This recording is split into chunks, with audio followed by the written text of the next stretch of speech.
कैसे हैं आप सभी लोग को गुड मॉर्निंग, नमस्ते, प्रणाम, हर हर महादेव। हम singer and actor Neha Singh पगली। तो हम लोग देखिए रेडी हो चुके हैं सुबह सुबह का, और हमारी मौसी भी रेडी हो चुकी है आप सबके लिए, और हमारी दीदी उधर रेडी हो रही है। और हमारी एक और मीरा मौसी है जो भी मैक्सी में है, तो मैक्सी में देखो के चाहता है।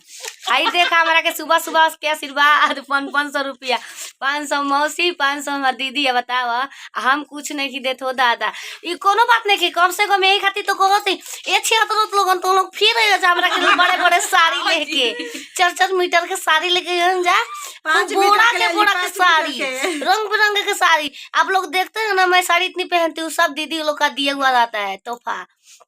तो उधर आ चुके हैं मिस्टर कृष्णा राज जी, आइए आई ना आज इनका ब्लॉग है। आओ किशन लबतिया ला अपने ले आवा ना हमारी संग में आवा का हला जेल बाबा। हम भेंट कराते हैं और दिखाते हैं। देखिए इनके घर में बहुत लोग मेहमान आए हैं, अब किसी को नाम नहीं जानते। ये तो पिंटू दीदी, रिंकू सिंह, तो देख लीजिए ये सब कोई है, हाय कर दीजिए सब कोई। हाय वो गीत गा दीजिए हमनी के दीदी खाती सबको के दिखाओ तीनों आदमी के।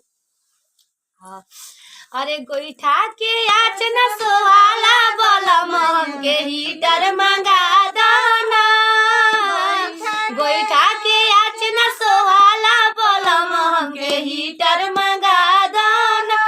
हीटर के देखी देखी ननद जरेली, हीटर के देखी देखी पिंटू जरेली, पिंटू के गहना करा दो बलम हमके हीटर मंगा दो, पिंटू के गहना करा दो बलम हमके हीटर मंगा दो।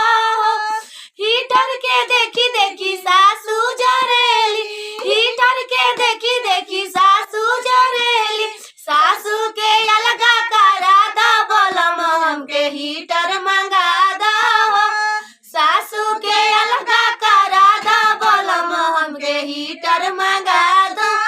बताओ वो ठंडा लागत है, हीटर के जरूरत बा ना। तो देखो कोट पहन बानी, मौसी ना कछुआ खेले है, ऐसे इनका ठंडा ना लागेला। आ दीदी तो सही बारी में का कहीं हीटर जैसा, जीजा जी छोड़ा तो खुदे उनके आग लाग जाला काम कहीं।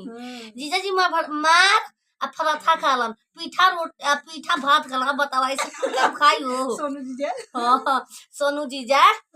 अरे सोनुआ के बहिनी छिनार भतार खोजे गलियन में, सोनुआ के बहिनी छिनार भतार खोजे गलियन में। अरे जालिया तबार के तिरंगा खाली फाड़ के लाइको से ही हो आँख मारेली हो, ई सोनू के बहिन होई हो, बड़ी उड़न बाज होई हो। बाय बाय गाइस, प्लीज हमारे वीडियो को एक बार जरूर शेयर कीजिएगा।